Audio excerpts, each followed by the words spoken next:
Good afternoon.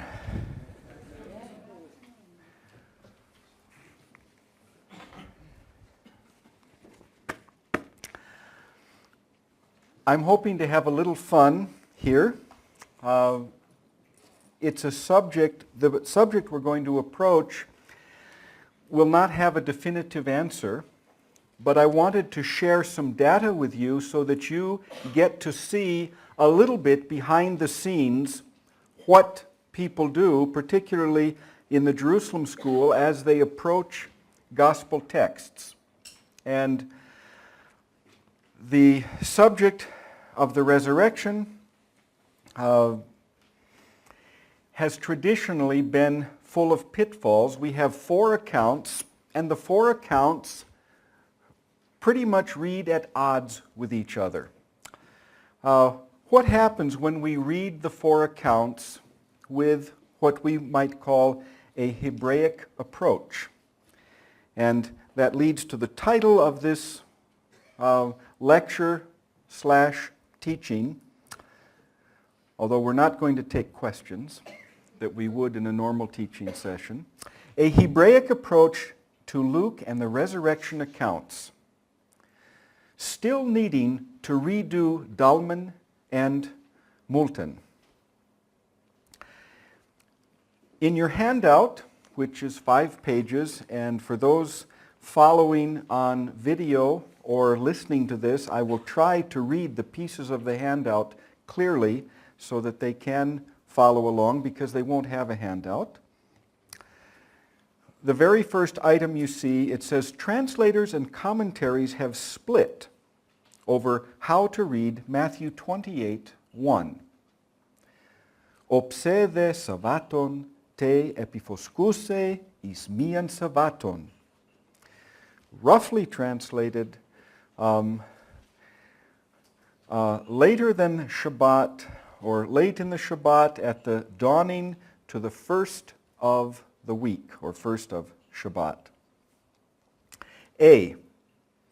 One approach would read this, Matthew 28:1, as referring to Sunday morning, and your European translations traditionally take this approach, and it sounds something like, after Shabbat, at dawn on the first day of the week, which would be a Sunday morning.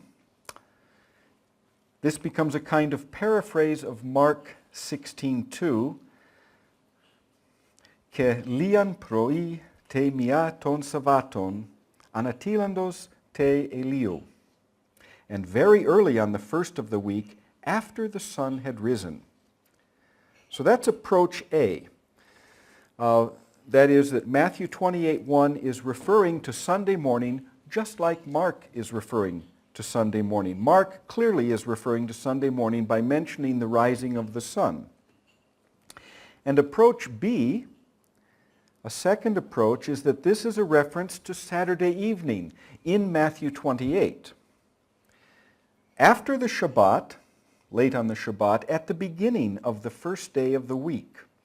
And I think most of you in the audience, probably, hopefully most of you listening, you know that the Jewish beginning of the day is in the evening, so the first day of the week would begin at sundown, Motzei Shabbat, the going out of Shabbat. In other words, Saturday evening.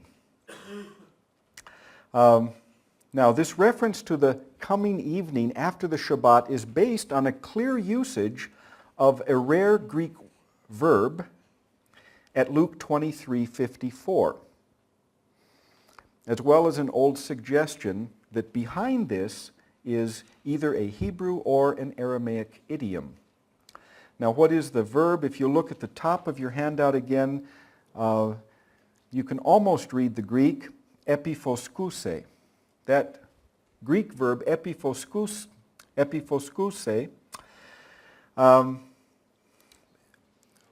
etymologically means to be dawning, the coming of the light.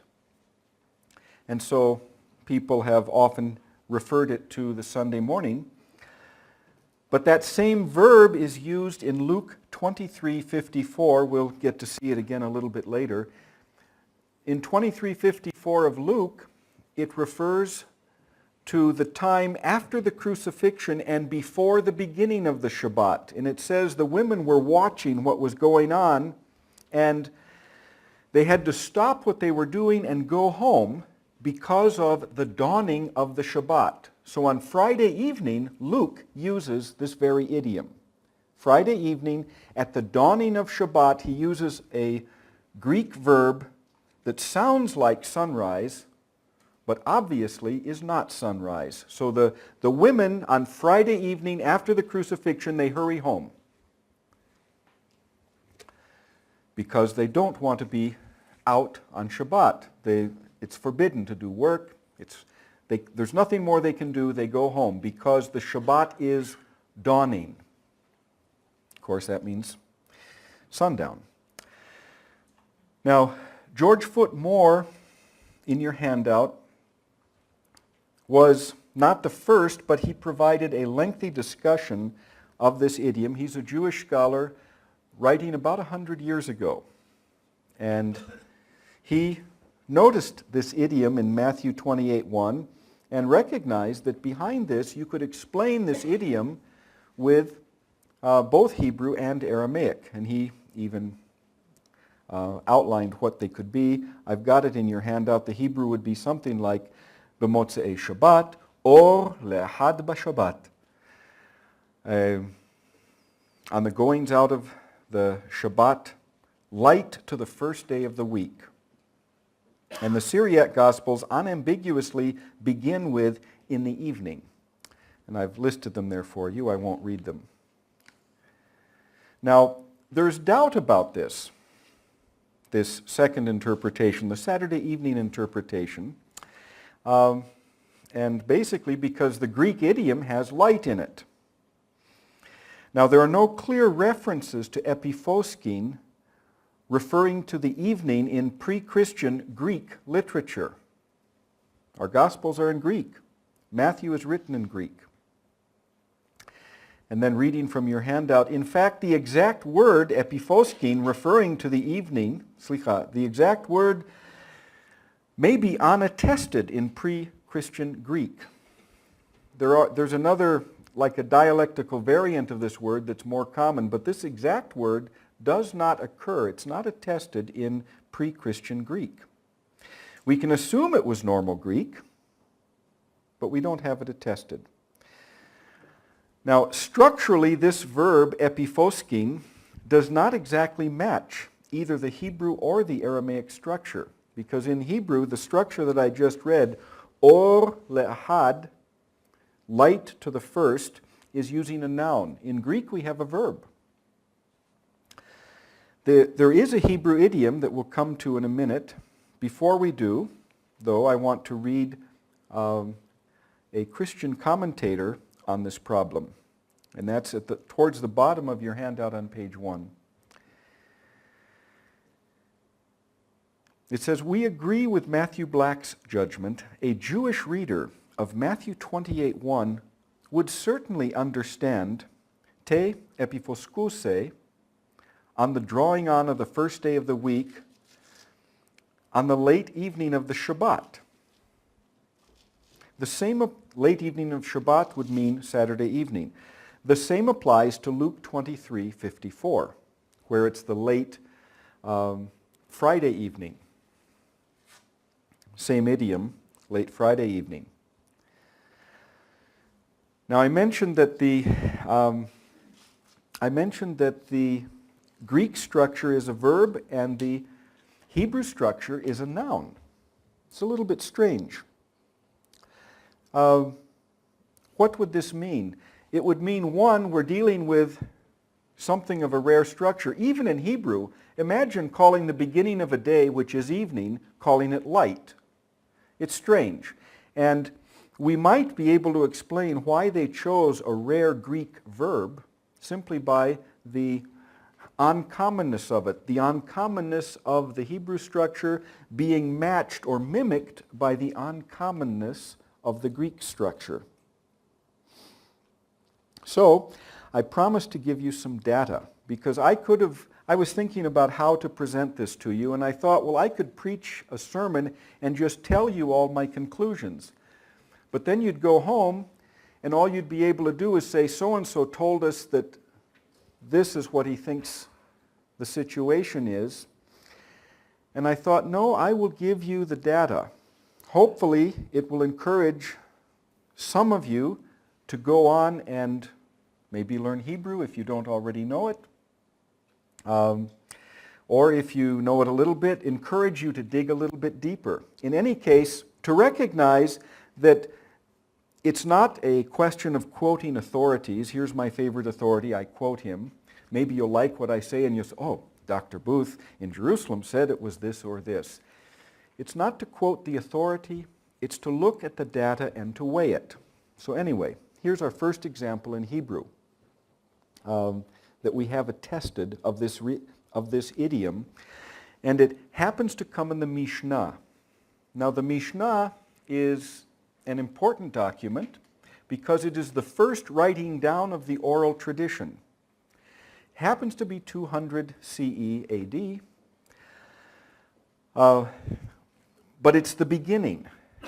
It's the writing down of things that we know were happening and being discussed at a much earlier date. Many of the sayings in the Mishnah are quotations of rabbis from even before the time of Jesus.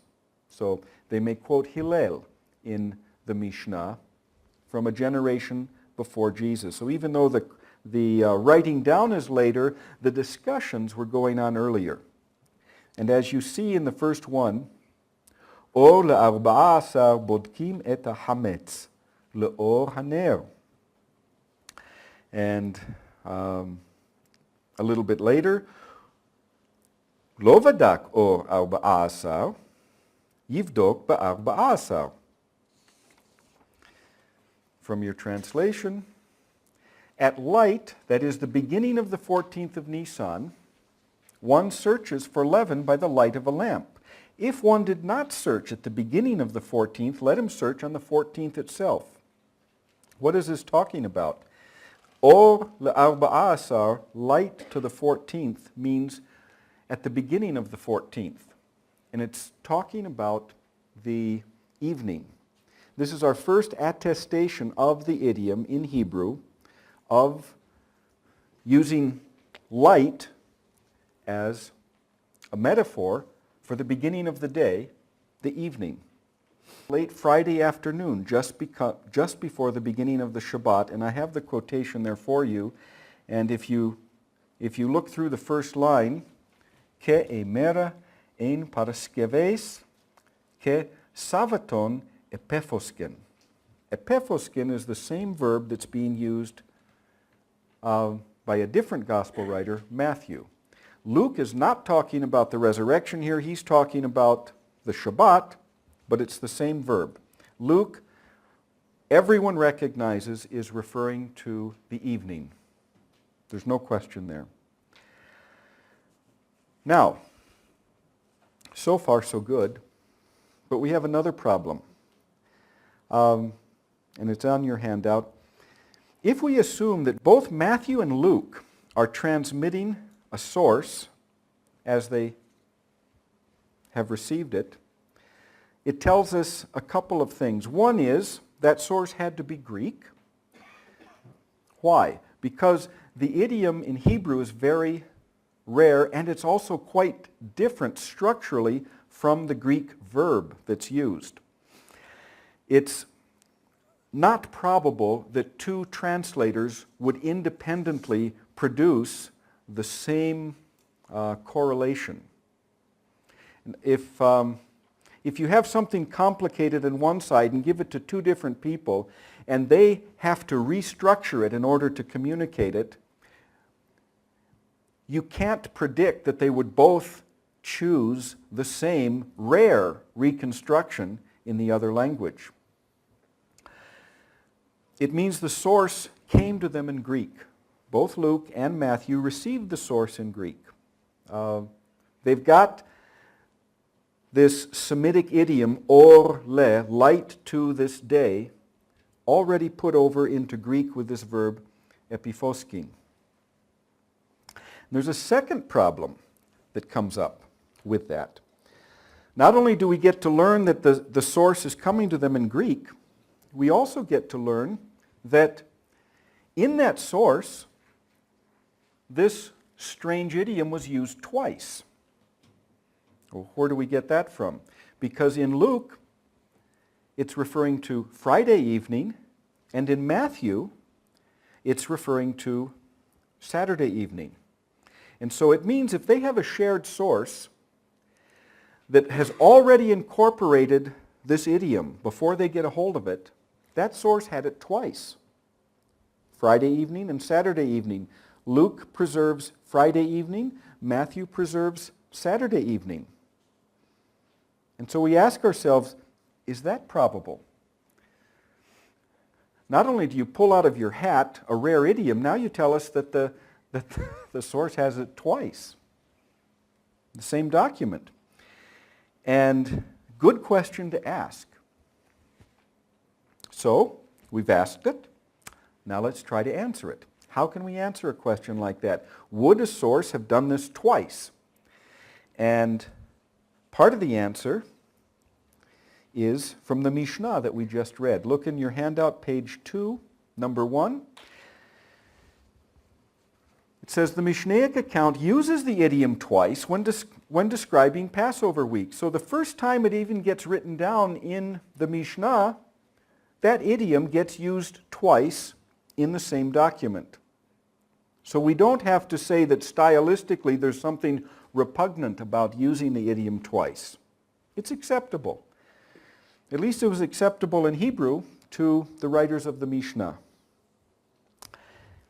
There's a couple other threads that help reinforce our acceptance that the idiom would be used twice. And that brings us to number 2. The Gospel of Peter uses this verb, epiphoskin, 3 times. In the whole Passion account. Once it's clearly Friday night, and twice it's in a verse back to back. So it uses it 3 times.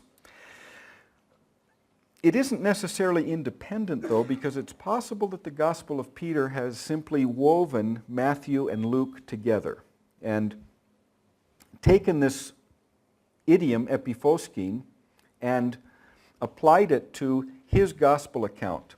If he has done that, it does tell us something else, though, about the whole gospel tradition, the resurrection story tradition, and that is that this idiom somehow rang in their ears and stuck in the tradition.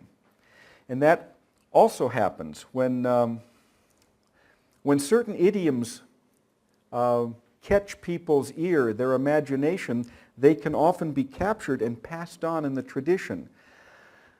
Not many of us worry about trespasses, but in English, in the Lord's Prayer, trespasses are prayed regularly in English all over the world. It's a little bit strange idiom, it sticks, and it's still in use.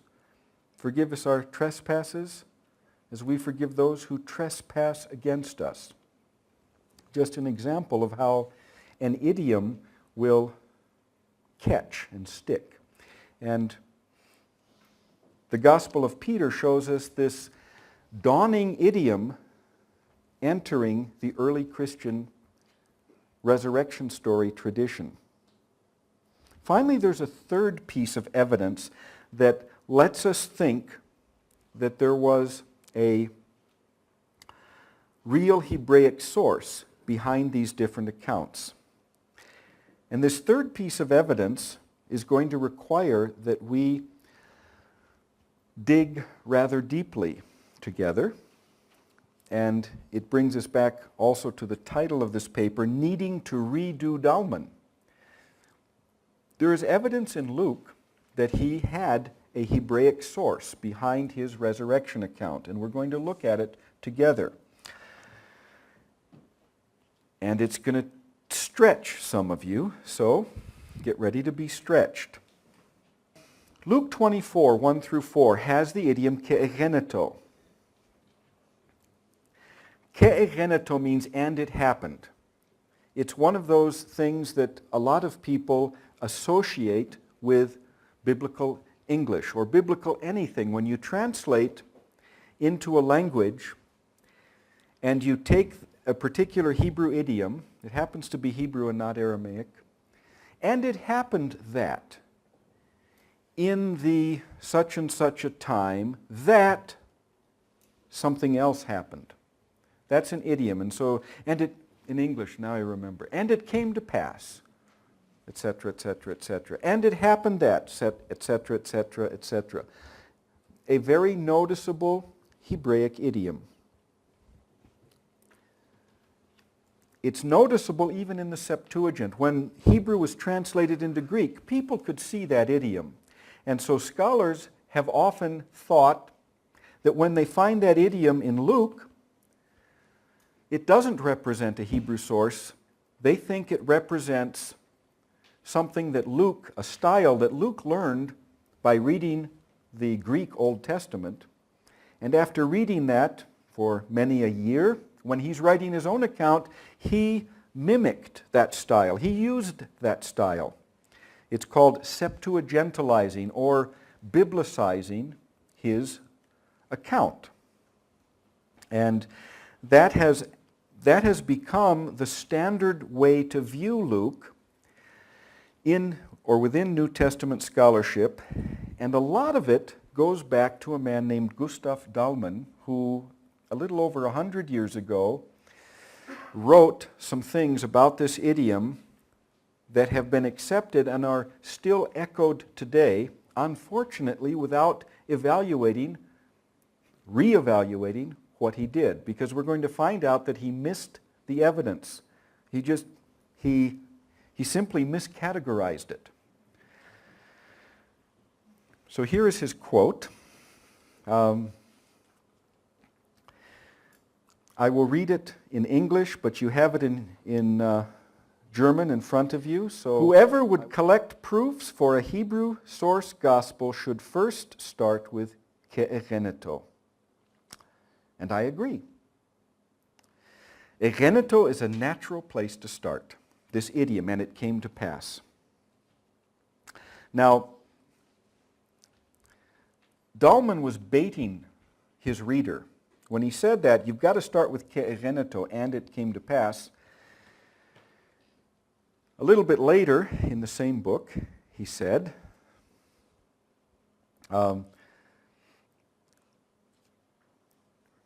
The we section of Acts, that's Acts from about Acts 16 through Acts 28. There are many sections where we have, now we did this, Luke traveling with Paul. In the we section of Acts, something that we can be almost certain was written in Greek while they're traveling around the Mediterranean.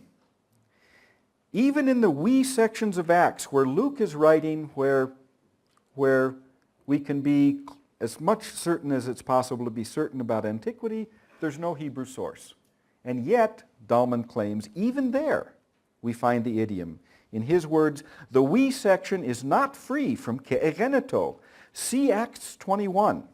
Such observations forbid any assumption of a Hebrew source. And people have accepted that. And Dalman was a great scholar. And in fact, very few scholars have the linguistic expertise that he had. So who were they to tell Dalman he doesn't know what he's talking about? However, at the same time that Dalman was writing this, even a little bit before it, another New Testament scholar from the end of the 19th century had noticed something special about ke'egeneto. And this is listed here. It's Plummer. He wrote a commentary on the Gospel of Luke, and he found that this phrase, and it came to pass, and it happened, had three different kinds of structures. And I'm going to outline them for you. I will quote them to you in English. Of course, you have to look at them in Greek in order to follow what's there. The bottom of page 2. And it happened, in his saying these things, having lifted up his voice, he said. Now, and it happened is this Greek word egeneto that we've been talking about. In his saying these things, that's your time phrase. And then, after this, you get a main verb, what we call a finite verb, like he went. That's a finite verb. He said, that's a finite verb. If I said, singing is nice, singing is not a finite verb. Is a finite verb, but not if I say singing is nice. Here we have a finite verb. He said, following this. So, and it happened, plus time in his saying these things, and then having lifted up his voice, he said. That's one phrase, all in Greek, hanging on a finite verb. That's what Plummer called structure A. Structure A fits Hebrew tightly, like a glove. Page 3. Plummer structure type B. This is the second structure. It's the same as the first structure with one addition, and that is right before the finite verb they add the word and. So we get egeneto followed by time phrase, and then what really happened comes in a finite verb introduced by ke, and. You've got an example there. You've got a footnote that shows you all the different places in the Gospels where these phrases happen, where we find them. I'm reading now from the top of page 3, and it from Luke 9:51. And it happened in the fulfilling of the days of his reception, and he turned to go to Jerusalem. And he turned is a finite verb. So we have egeneto, we have a time phrase, then we have a finite verb. That also is very Hebraic. In fact, it's even more Hebraic than the first structure.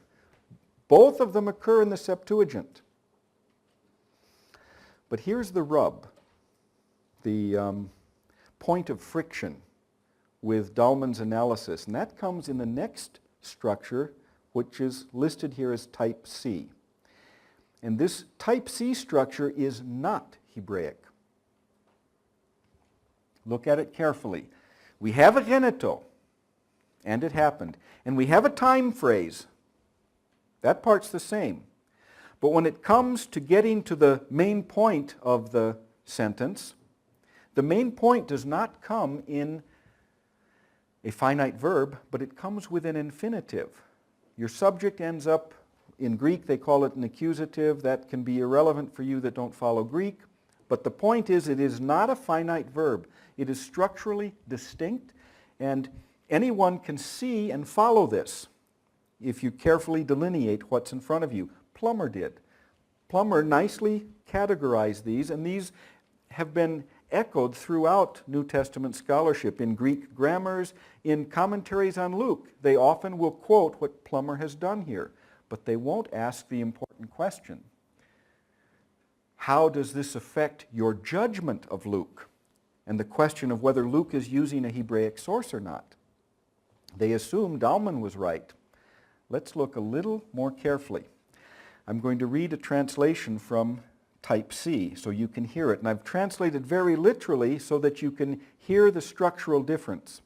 And it happened while I was going and approaching Damascus at midday, for a strong light to suddenly shine out of heaven all around me. Now it suddenly happened that a strong light shone, or shined. My English isn't very good. A strong light, in English we would want a finite verb, but the Greek structure here is, and it happened that a strong light to shine. That's an infinitive. It is not a finite verb. That structure is not Hebrew. You can't say it in Hebrew. Not like that. You would have to translate it back into a finite verb. That structure does not occur in the Septuagint. Luke did not learn that structure in the Septuagint. That is not a structure for mimicking the Septuagint. If you think Luke's mimicking the Septuagint, that one doesn't do it, because it's not there. Now, structure C occurs in the Gospels and in Acts, both. And here's what Dalman missed. Structure A and B only occurs in the Gospels. The Hebraic structure only occurs in the Gospels. Luke is using all three in the Gospels, structure A, B, and C. So he's using the Hebraic one, he's using the non-Hebraic one, which mimics a Greek structure. Greek tends to use synevesin instead of geneto, but nevertheless, in the Gospels, A, B, and C are together. And Luke comes up, ends the Gospel, starts Acts, and he turns off A and B cold, and C continues on through Acts. All through Acts, he's using it all over the place. In the Gospels, he doesn't seem to feel the difference. He gets into Acts, and all of a sudden, no A, no B. And it tells me that in Acts, he's using wherever he's using Greek sources, they either are not coming from a Hebrew source, or they're coming from a different kind of source that was translated and they smoothed out. Good translators can smooth out the language they're coming from. Actually, good translators should, but they don't often do that. In any case, Luke is using different material in Acts. And what do we find in the we sections of Acts? Do we find this Hebraic structure that Dalman was talking about? No. We only find structure C. Now, some of the times in the we sections and in the second half of Acts, Luke even makes a point of language. For instance, do I have it? I'll just read you from 3 and 4. I'll get to it at the top of page 4 in your handout. These structures A, B, and C are remarkable. A and B strongly pattern as non-Lucan. Why do we say that? Because in the second half of Acts, where we know Luke is writing on his own, we never get A and B.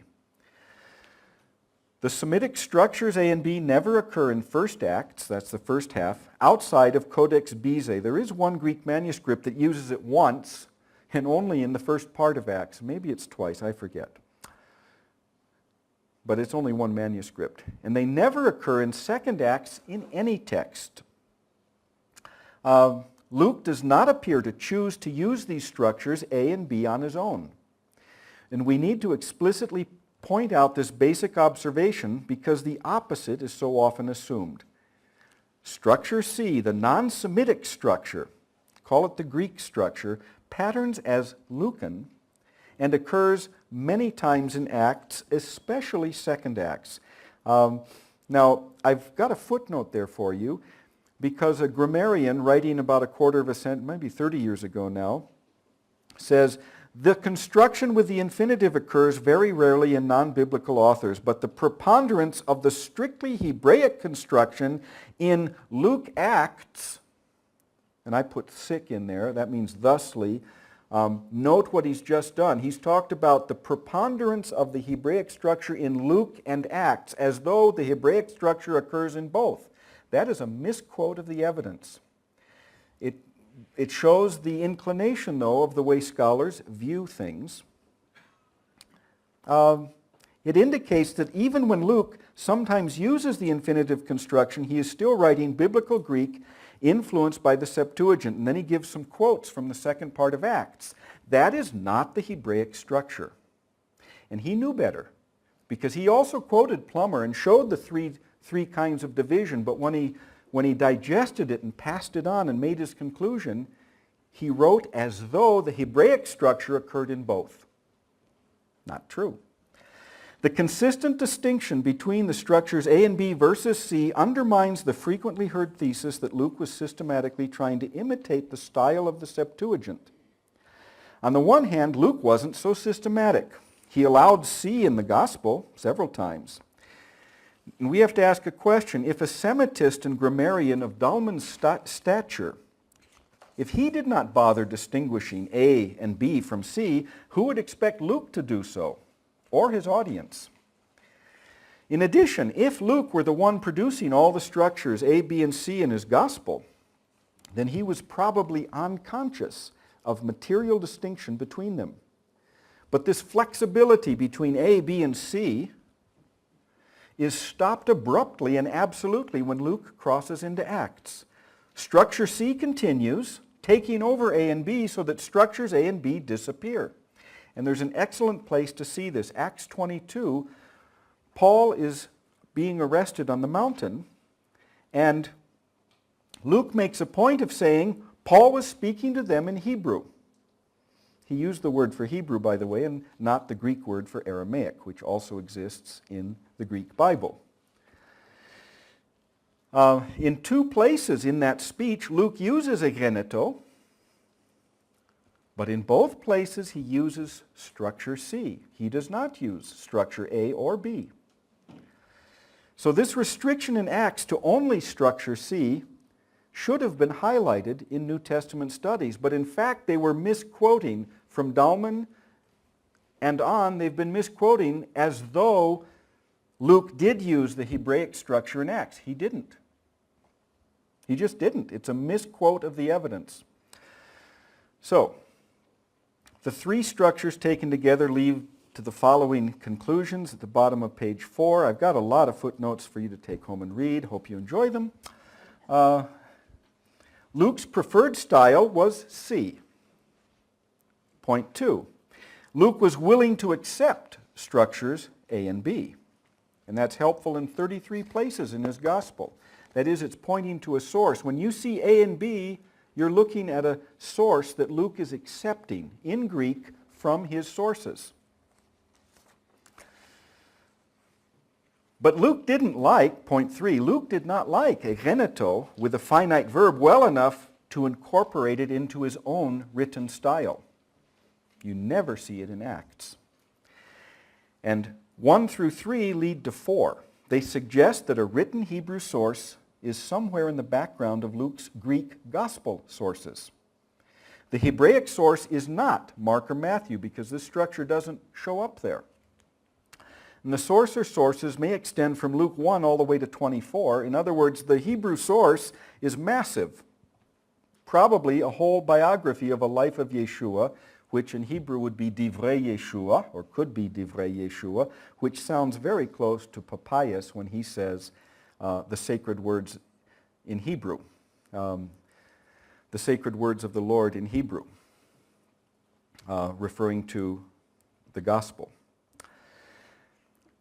Now, we finally come back to conclude. We still have 5 minutes to bring us back to the resurrection. We went on that long excursus because there is so much in New Testament commentaries that has what seemingly appears to be concrete, well-laid foundations that would undermine this approach, that was based on a misreading and then a misapplication of the evidence. We had to take that long excursion, but now we can come back. So what does that mean? If Matthew is preserving a Hebraic idiom, if we see a Hebraic idiom for Friday evening in Luke, and then we find this other idiom when it comes to the actual resurrection account in chapter 24, how do we read or reconcile these things? And this is what I wouldn't dare try to do in 5 minutes or even in 40 minutes in an audience, because there is more than one way to fit the evidence together. I'm going to just look briefly at some of the problems, and then I will mention what we're going to do with Mark, because Mark is the one, remember, that specifically mentions sunrise. At the beginning of chapter 16, he talks about the sunrise. What are we going to do with that? If we read Matthew as Hebraic, if we read Matthew as referring to Saturday evening, then how come Mark is referring to Sunday morning? Okay, first some of the puzzle. And I'm reading from page 5 now of the handout. Luke and Matthew, the women run off to tell the disciples. It says, and they ran off to tell the disciples. And in Mark, it specifically says, they did not run off to tell the disciples, but in fear they ran away telling no one. What's going on there? In John, Mary says she found the tomb empty. First time she goes, she finds it empty. But in Matthew, they go and they find angels. In Mark, they go and they find. And in Luke, they go and they run into angels, or angel, or man, or shining man. But in John, an empty tomb. First occurrence. What happened? In Luke, we find the Shabbat was the reason for being away from the tomb. It appears to be a non-Septuagintal Hebraism. In Matthew, we find the same, I'm sorry, I'm skipping. In Luke, we find the women leaving for Shabbat.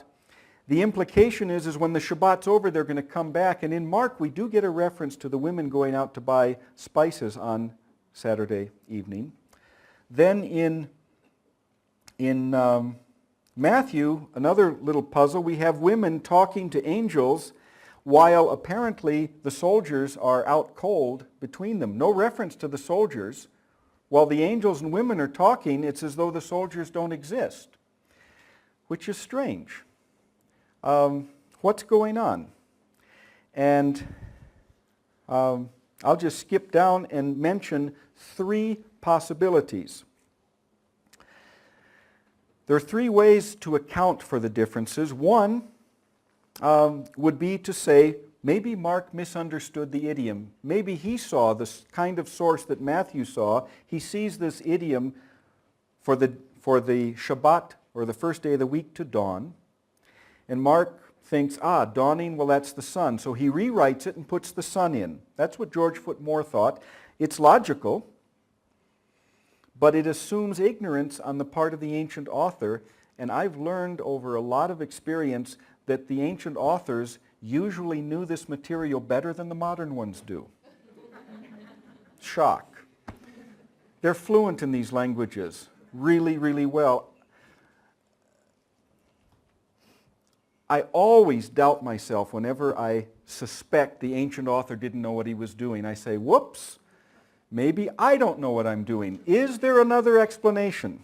And so let's look. Is there another explanation other than Mark's ignorance? And the answer, there happens to be 2. One,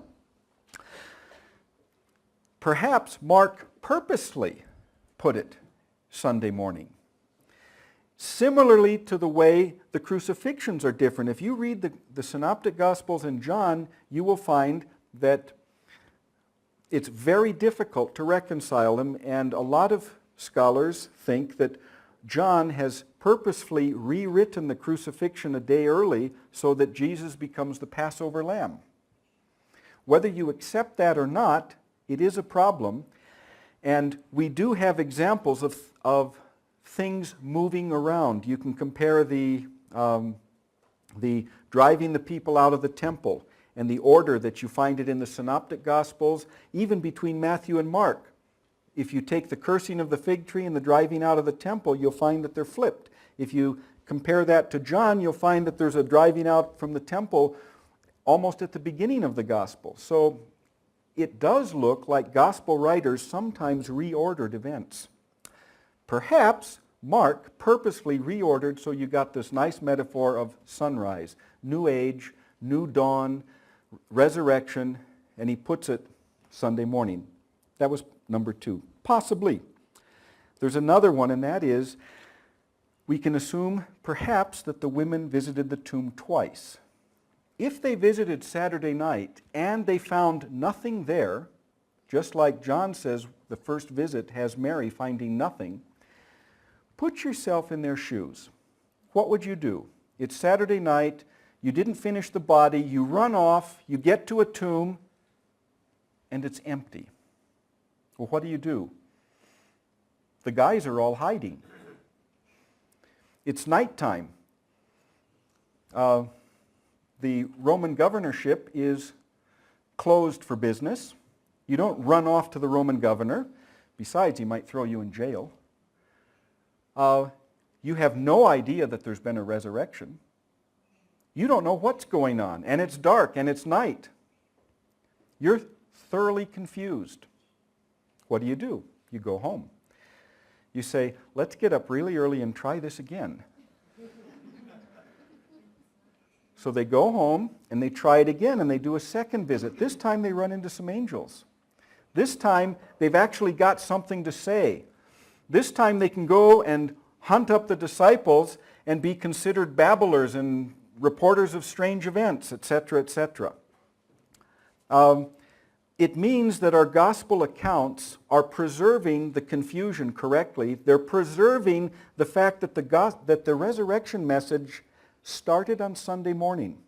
There was no resurrection message Saturday night, although we have hints in the Gospels, both in Matthew as well as reading between the lines and the others, that perhaps the resurrection occurred Saturday night. Matthew specifically says Saturday night. It means that our Gospel writers have telescoped. That means they've taken something multidimensional and flattened it. And there's more than one way to take all of those details and flatten them. And that's what we don't have time to do here today. I simply throw out that we need a Hebraic approach to these things to get all of our data together. And the last thing is, for the future, next generation really needs a fluent control of Hebrew alongside Greek and Aramaic. Yirbuk mohem plethunthie. May we have such a generation come. Thank you.